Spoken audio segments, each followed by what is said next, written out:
Hello, I'm Batman. Now, are you gonna transform? Oh, okay, dude, just hang on. Henshin! Hey guys, what's up? It's me, NerdFan16, Retro Kid here on YouTube, and you're just gonna look behind me during the entire review, aren't you? Yep. Really? Nope. Figures. And this is my, again, welcome back to TV and Movie Week. We're out of the TV portion until next review, when I've been told.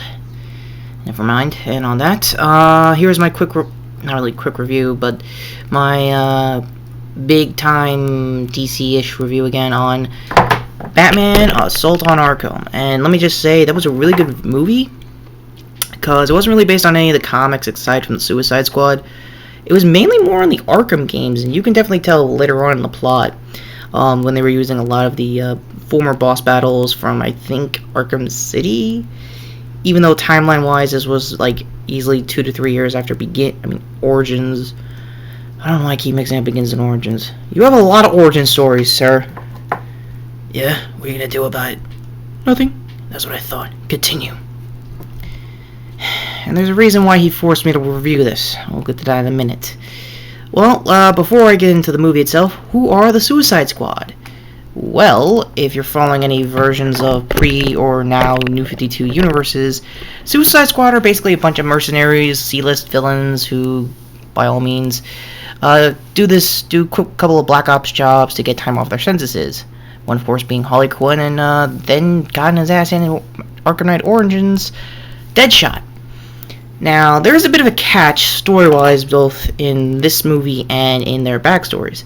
They all have bombs attached to their heads, and if they, piss off Waller, who is also one of the founding members of forming the squad, if they piss them or any of their chain of command off, their head gets blown off with nanotech bombs. There could be variations of what types of rigs they put on them, either C4 or whatever, in either the stories or in this movie. They went with the nanotech route, just to, get them into Arkham. And normally I don't really cover too much on DVD extras, aside from my Justice League War review. They did a really good short documentary on the creation of Harley Quinn and her run on the Batman animated series TV show, and just being a knockout quintessential character that became later on in the 90s run of Batman, which to its credit was not bad, especially with the Dark Age of comics. Anyway, my thoughts on them assembling the team of the movie was, well, kind of awesome. It was like almost an Ocean's 11 kind of thing, like they were saying in the behind the scenes, and it was kind of like it. Like everyone was having more excuses to go back to jail. One of the other girls in the team, Killer Frost, robbed a bank. Her partners bailed on him with the van, and she's like, "Hey, you know what? Screw it. I'll just beat the shit out of the cops. What's the worst that can happen? I go back to jail." Things like that. Harley. Yeah, her excuse for going back to jail this time was actually biting someone's ear off. She must have watched a lot of Holyfield fights and really wanted Tyson to come back in the game. I don't know. That's just me. Speaking of Quinn, I don't know how many actresses have voice acted her aside from the 90s TV show run. I don't really know.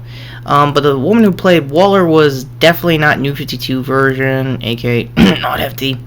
And that's really not a problem. I never really cared about it even when she was on Justice League. I always liked, when I was watching it again on Netflix, the government's stamp on what these guys are supposed to be doing, instead of just, saving the universe every now and again. And be like, you do realize we fund half your help, right? Yeah.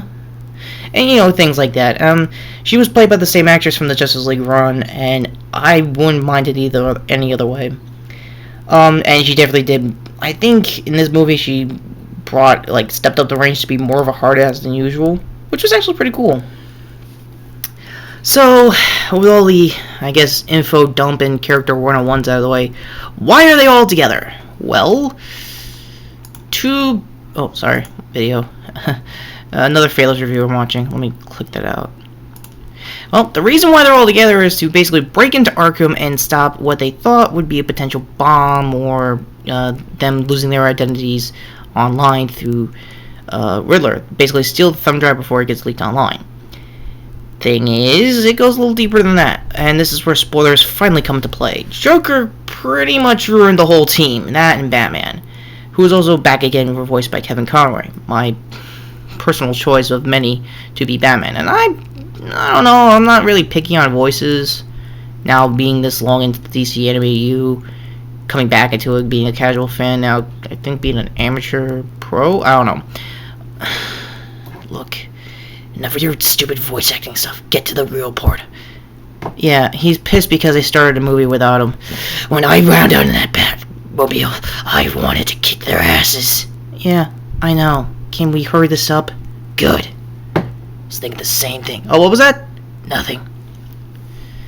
So yeah, plan goes tits up, and Batman comes in to pretty much both save their asses, stop the bomb, and in a lot of the Suicide Squad cases, screw over Waller's subplot plan to pretty much kill Riddler in case they couldn't get the thumb drive in time. And Joker was not, again, played by Mark Hamill, Troy Baker, actually. And I always like him as a runner-up, as like a replacement Joker if Mark Hamill really wants to retire the voice. Because I think he did for the Arkham games. I don't know about everything else yet. Most likely. But Troy Baker does a really good Hamill-like presence.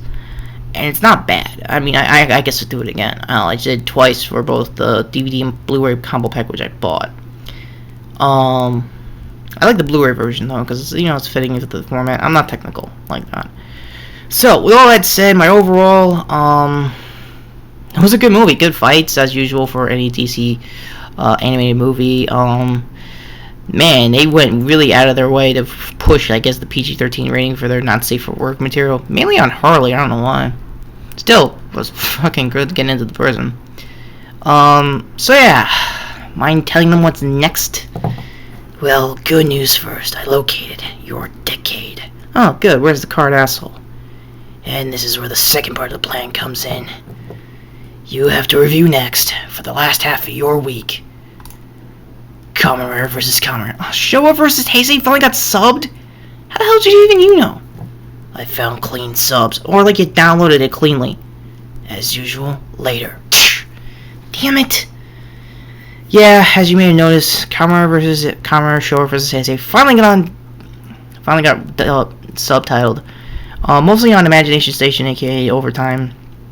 But if I gotta do this to get that asshole back, might as well. So, till the next review, I'm NerdFan16, Retro Kid here on YouTube, and wow, there was a lot of Arkham references if you were playing the games. Laters.